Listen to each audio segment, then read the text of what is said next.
E aí, pessoal, fiquem com o vídeo do professor Olavo de Carvalho. Curtam, comentem, compartilhem. Quem puder, ajude o nosso canal. Os links estão aí no comentário fixado e na descrição do vídeo. Vamos ajudar a manter viva a memória do nosso querido professor e, com isso, restaurar a inteligência e a autocultura no Brasil. Não vamos ganhar a guerra cultural com política, e sim com inteligência. Muito obrigado a todos. Vamos em busca do conhecimento. Os links estão aí para vocês ajudarem o canal. Valeu! Então, para o sujeito se tornar muçulmano, ele tem que se comprometer a cumprir os 5 pilares. Não é isso? São 5 mandamentos fundamentais. Mas, em seguida, ele tem 28 anos para aprender o resto. E, continuamente, ele vai ser pressionado para seguir os hadith. Ah, você não está pegando a comida como Mohammed mandar pegar com três dedos só, da mão direita. Você está escovando os dentes usando pasta de dente ocidental e não a plantinha que ele mandou usar. E assim por diante. 28 anos. Ou seja, esta formação vai até o fundo da alma do sujeito. Não sobra espaço para nada. Não há nenhum espaço para qualquer autonomia individual que seja. E por isso mesmo a coisa continua. No mundo cristão, este tipo de exigência só é feito aos sacerdotes e sobretudo aos monges. Para o leigo existe uma margem de ação infinitamente flexível. Tá certo? Mas, para aqueles que vão constituir de fato o braço agente das igrejas, a exigência é muito pesada. Muito mais pesada na igreja católica do que em qualquer igreja protestante, evidentemente. A igreja protestante, às vezes é apenas o seguinte: o sujeito vai lá, faz um cursinho de teologia, pronto, virou pastor. Mas na igreja católica o negócio é brabo. Existe o mesmo tipo de continuidade em organizações esotéricas, tipo maçonaria, onde a formação do sujeito prossegue pelo resto da sua vida. Porque você tem que participar das reuniões, você tem que mostrar lealdade aos companheiros. E existem organizações, não de fachada, mas organizações mais externas, como Lions Club, Rotary Club, tá certo? Onde toda semana tem uma reunião, você tem que ir lá mostrar que você prestou o serviço direitinho, que você está se comportando do jeito que eles querem. Né? Todo mundo sabe que se você pega lá um dignitário maçom e descobre que ele tem um amante, ele está acabado. Né? Quer dizer, ele tem uma norma de conduta que ele tem que seguir a sua vida inteira. No Partido Comunista é exatamente a mesma coisa. Quer dizer, você tem que mostrar lealdade ao partido em tudo e por tudo, durante toda a sua vida. Tá certo? Ou seja, não é professar uma ideologia, é ser aquilo que eles querem que você seja. Nas famílias dinásticas, exatamente a mesma coisa. Estuda como essas famílias aristocráticas ou bilionárias apenas vão formando os seus filhos desde pequenininhos para continuar os planos. Se o filho não se adapta àquilo, eu digo, tá bem, meu filho, então você é o playboy, é um fã terrível da família, nós te damos dinheiro, você vai se divertir, faz o que você quiser, tá certo? Mas sempre vai ter algum que continua a ação, tá certo? Então, este é o líder e o outro vai ter que obedecê-lo. Né? Isso quer dizer, só existem os seguintes agentes históricos. As grandes religiões, as famílias dinásticas, as organizações esotéricas, entre as quais o Partido Comunista. Muito bem. Você conhece algum partido no mundo? Partido Republicano Americano, Partido Golista na França, ou qualquer outro, que tem este processo de reprodução da personalidade? Não. Então isso significa o seguinte: no presente momento, nós só temos um único agente no mundo, e este agente é o movimento comunista. Não há mais nenhum. Existem, é claro, as famílias dinásticas, porém, alguém as persuadiu a mudar de lado. E hoje elas colaboram com o movimento comunista e com a invasão islâmica, etc, etc. Claro que estão zelando pelos seus interesses em primeiríssimo lugar, porque eles continuam como sempre. Mas elas descobriram que você entrar numa guerra ideológica com o comunismo não é vantagem. Por exemplo, existe a famosa entrevista do dirigente da Fundação Rockefeller, dizendo o nosso objetivo é unificar a União Soviética e os Estados Unidos. Isso aí que foi para mais de 30 anos atrás. Não é isso? E naquele momento havia grandes estudiosos trabalhando para esse fim. Existe um livro do Pitirim Sorokin, o grande sociólogo russo-americano, que é a Rússia e Estados Unidos, que é praticamente um estudo preparatório para esta unificação. Do mesmo modo que se você pegar o livro do Arnold Toynbee, o estudo de história, é um estudo preparatório para a implantação do governo mundial. Não é uma obra de história, tá certo? É uma obra de estratégia. Quando ele diz que para você derrubar uma civilização, você precisa jogar contra ela um proletariado interno e um proletariado externo, você vê que isso às vezes aconteceu durante a história, mas isso passou a ser praticado contra o Império Britânico e os Estados Unidos. E nunca foi praticado contra nenhuma nação comunista. Então,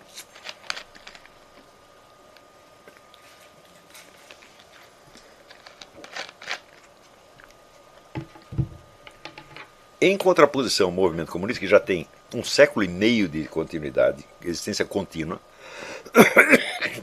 e que mudou muitas vezes o seu discurso, sua ideologia, etc., etc., mas persevera na sua identidade.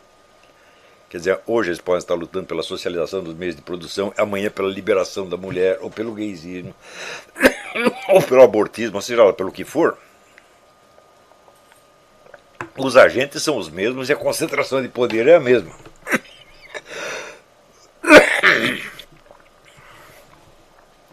Então, contra este movimento unificado de escala mundial, que tem mais agentes a seu serviço do que qualquer outra organização jamais teve, você só vê reações pontuais e descontínuas no mundo inteiro. Então, isso quer dizer o seguinte, eles sempre levaram vantagem, inclusive tiraram vantagem das suas derrotas, podendo mudar completamente de identidade externa sem que isso o afete no mais mínimo que seja. Agora dizem, por exemplo, o Putin está criando uma nova KGB. Eu falei, quando acabou a outra? Nunca acabou. Ele está simplesmente mudando a fachada de novo. Quantos nomes já teve a KGB? 20, desde que existe. Tá certo? Sempre mudando de identidade, mudando. E são sempre as mesmas pessoas. Quando você vê as pessoas que estão subindo ao governo em países da Europa Oriental, com um discurso vagamente de esquerda, você vê que são filhos e netos dos dirigentes comunistas. Ou seja, dentro do movimento comunista existe o princípio dinástico também. Então, quem quer que leve a sério, vamos dizer, uma luta anticomunista, tem que pensar nisso, meu Deus do céu. Se não existir uma organização deste tipo para se contrapor o comunismo vai sempre vencer. Ele pode ter derrotas temporárias, quase todas elas causadas pelo fato de que a economia comunista é impossível. Então, a economia comunista é impossível, mas o movimento comunista não é. Jamais conseguiram criar uma economia comunista e jamais vão conseguir. Mas conseguem criar um poder comunista cada vez mais amplo, cada vez mais profundo, cada vez mais indestrutível, inclusive hoje. Se for preciso mudar a ideologia 180 graus, como o Putin está fazendo, eles o farão. Mas sem nenhum escrúpulo. Isso não é problema. Porque você não pode esquecer que a formação, o tipo de formação específico dado pelo Partido Comunista, ele tem em comum com os outros, com a católica, com a maçônica, etc., etc., a sua continuidade, a sua exigência e o cerco da personalidade. Mas tem algo mais que os outros não têm, que é a formação de psicopatas. De pessoas cuja moralidade obedece a um único princípio, a glória do partido. O partido se torna, vamos dizer, o supremo bem. E tudo que seja para favorecer o partido é bom, e tudo que é o contrário é mal. É só isto que existe.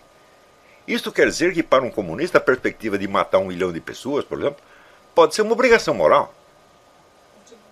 A obrigação de morrer, então nem se fala, é claro. Veja, até a Rocher até me lembra que no tempo que ela estava sob a influência de trotskistas, né, eles passavam a seguinte ideia: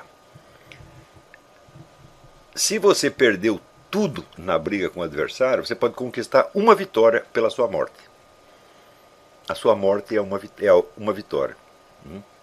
Então, o adversário já vai estar carimbado como seu assassino, evidentemente. Então, com isso aí, o partido ganhou. Se você morre a serviço do partido, por pior que seja a sua condição, é uma vantagem para o partido. Então, esta arma ninguém pode tirar da sua mão. Você conhece algum liberal ou conservador que pense assim? Mas se não der para fazer nada, tem uma coisa que eu posso fazer: eu morro. Mas os comunistas são todos educados para isso. Não é isso? Então, o esvaziamento dos sentimentos morais e a sua troca, vamos dizer, pela ideia da onipotência do partido, é evidente que favorece os psicopatas. Não é que eles vão transformar as pessoas em psicopatas, é claro que não, não dá para fazer isso. Mas só psicopatas podem subir na hierarquia do partido. Os outros vão sendo deixados de lado, ou então viram meros tarefeiros, como eles chamam. Quer dizer, o sujeito está lá para obedecer às ordens e não dá palpite. Então, se você estudar todas as lideranças comunistas do mundo, todos eles são psicopatas, do primeiro ao último. E o psicopata tem a seguinte característica: ele não tem os sentimentos morais, mas ele sabe imitá-los. Experiências feitas pela equipe do Dr. Lobachevsky mostram o seguinte, que se você mostra cenas tocantes a uma pessoa normal, né, e você ao mesmo tempo está fazendo um scan do cérebro, você vai ver que as áreas ativadas do cérebro do sujeito são as áreas emocionais. E no psicopata não, são as áreas linguísticas. Ou seja, a pessoa normal está participando de uma emoção. O psicopata está aprendendo signos. Está aprendendo uma linguagem. E pode chegar no domínio dessa linguagem ao ponto de não apenas persuadir os outros, mas de ser mais persuasivo do que o sujeito que reflete uma emoção normal. E eu acho que todo mundo viu um vídeo que tinha uma manifestante soprando uma língua de sogra na cara de um polícia. Né? E chega uma hora, a polícia toma aquela porcaria e a menina vira para o lado e começa a chorar desesperadamente. Claro que é um choro fingido, tá certo? Mas ele é tão enfático, que você fica perturbado. Então, esta afetação de sentimentos é uma coisa normal para todo e qualquer militante comunista de certo grau para cima. E os de baixo estão logo aprendendo. Então, você veja, você está lidando com a maior organização política que já existiu, com a de mais longa duração, com a única que tem alcance mundial, e ela é toda composta de psicopatas com os quais você não pode de maneira alguma. Quantas pessoas já levaram isso em conta no movimento liberal conservador? O liberal estuda um pouco de economia, lê lá o von Mises e diz: esse negócio de comunismo não funciona, já ganhamos.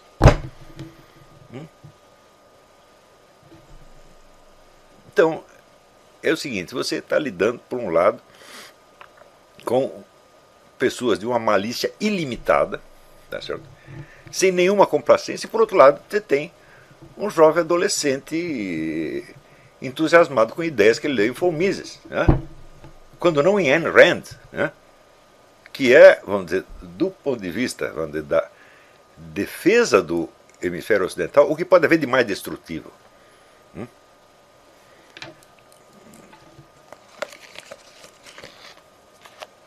Então,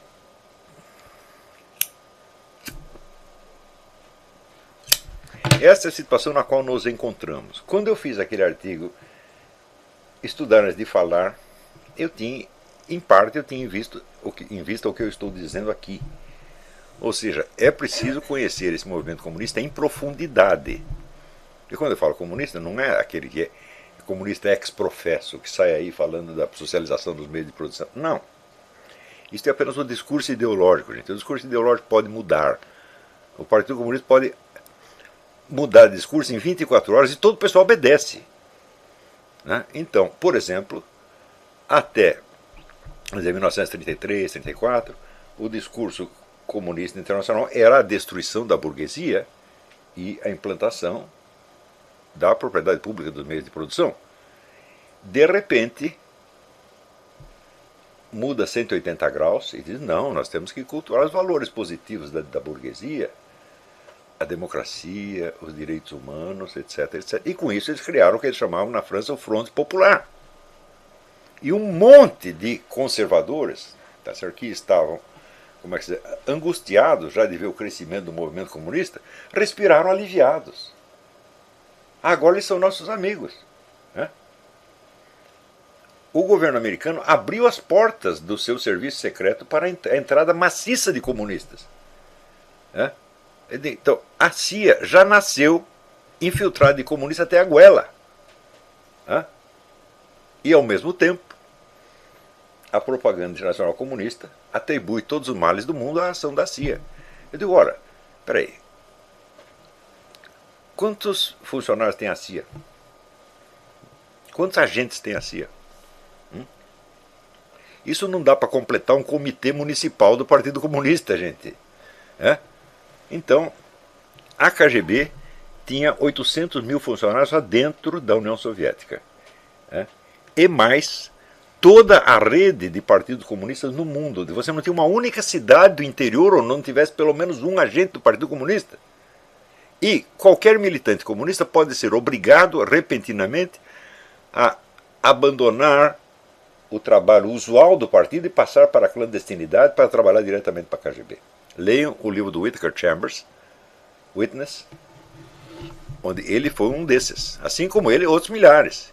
Então, para que ele entrasse para o serviço clandestino, ele recebeu ordens de romper publicamente com o partido, e daí passar a coletar informações para a KGB. Ora, coletar informações é, dentro do serviço de inteligência, é serviço de office boy. Quer dizer, 90% da atividade do serviço de inteligência, especialmente soviético, consiste no que eles chamam de medidas ativas, que é influenciar, né, as decisões de governo e a concepção do mundo inteira do adversário. 90%. Né?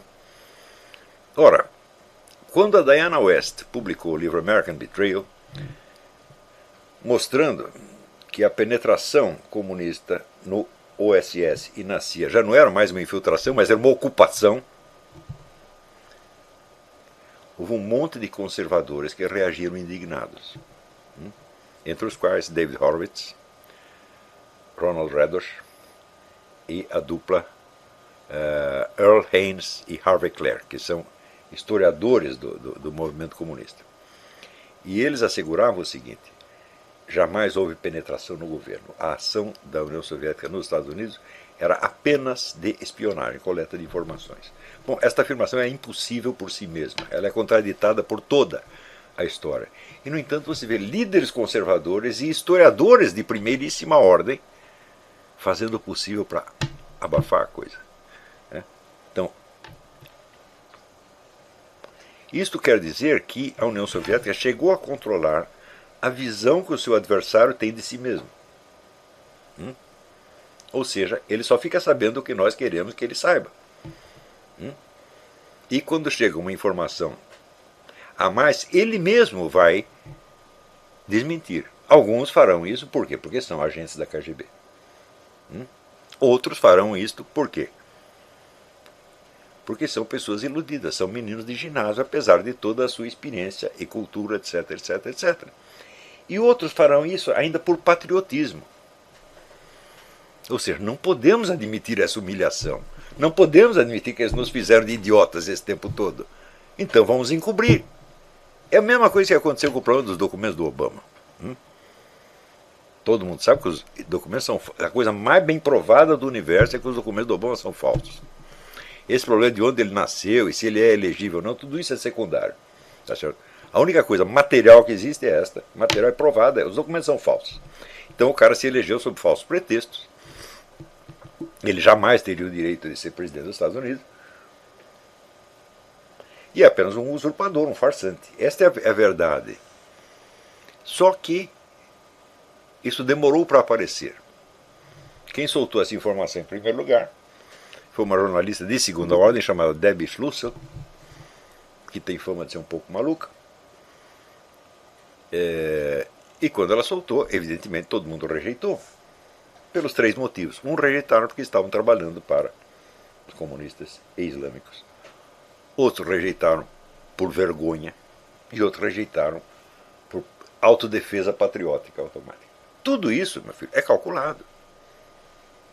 Todo mundo conhece a história. Eu tive uma aluna que tinha sofrido um estupro na cidade de Campinas. Fazia 10 anos. E ela ela ainda tinha acesso de pânico, acesso de choro, essa coisa. Depois de ainda estar casada com outro cara. Um dia eu falei para ela, isso não pode continuar assim, você tem que tomar uma providência contra o cara, não é possível. Né? E mandei ela falar com um primo meu que era delegado em Campinas. E ela foi, sarou. Ela não queria reconhecer humilhação. Então, síndrome da mulher estuprada é característico. Quando a vergonha é demais, você oculta o crime. Existem organizações muito mais rudimentares do que a KGB, que são especializadas nisso. Eu tive uma convivência com uma seita de contrabandistas, na verdade, né? Se fazia de religiosa, etc, etc, e usava os seus discípulos para fazer contrabando. E quando os discípulos percebiam que tinham sido usados para isso, eles mesmos recuavam, né? E diziam, não, isso não aconteceu, não é possível, você está maliciando. Né? Então, as próprias vítimas da fraude defendiam o autor. Houve o famoso caso do Robert Graves, o poeta inglês, né? Que 2 malandros indianos chegaram para ele e disseram, olha, nós temos em mãos a cópia mais antiga do poema do Omar Khayyam, Rubaiyat. E nós traduzimos para o inglês e nós gostaríamos que você pusesse em versos. Ele pôs, a coisa foi publicada, foi um sucesso mundial. Só que daí apareceu um professor de língua persa que leu e falou, peraí, isso aqui está muito parecido com uma paráfrase americana do século XIX. Opa! Então, esse sujeito foi para... e os 2 malandros diziam que o manuscrito estava com um tio deles no Afeganistão, que era um homem da nobreza afegã, um homem do governo, etc, etc.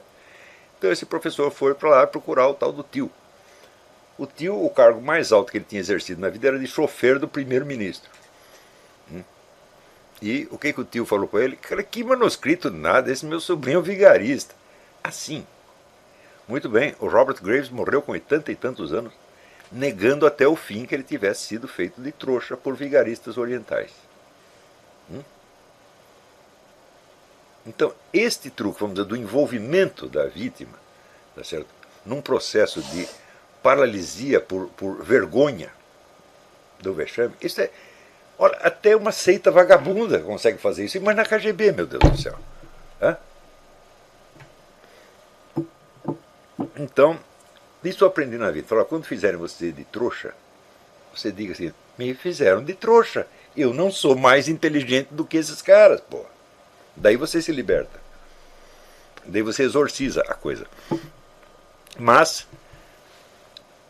para você ter ideia dos meios de ação de que esse pessoal se socorre, leiam o livro do Stephen Koch, Double Lives, Vidas Duplas, onde ele mostra como foi a ação soviética entre os intelectuais e escritores americanos.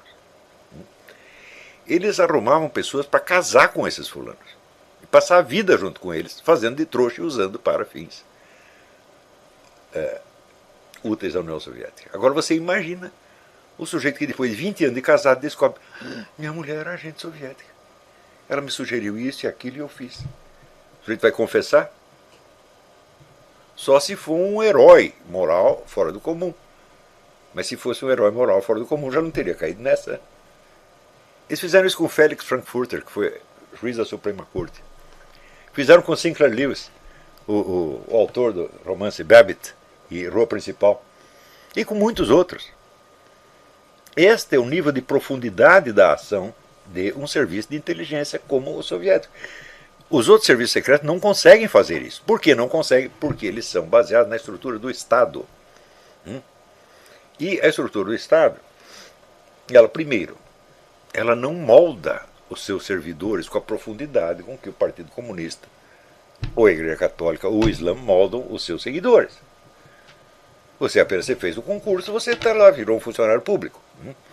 Você conserva toda a sua autonomia moral, emocional, intelectual, etc, etc. Então, nenhum serviço secreto profissional pode competir com isto.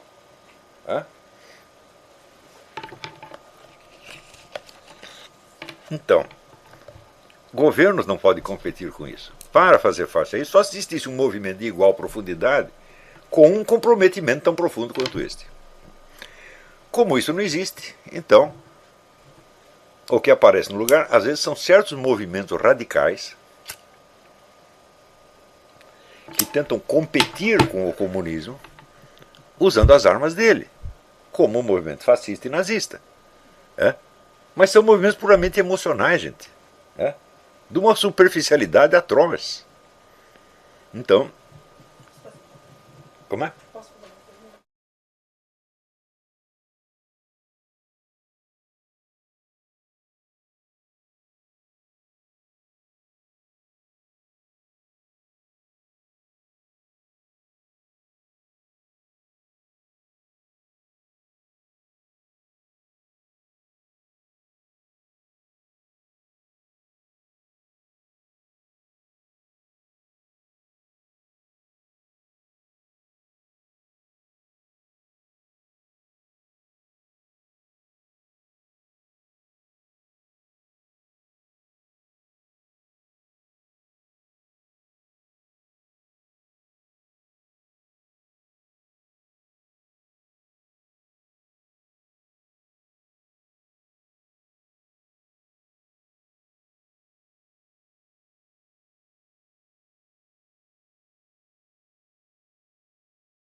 E aí, pessoal, gostaram do vídeo?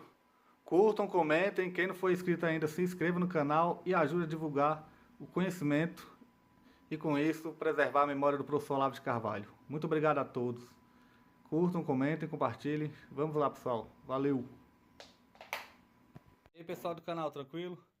Então, a gente ainda quer fazer o sorteio das 3 canecas do professor Olavo de Carvalho aqui no nosso canal.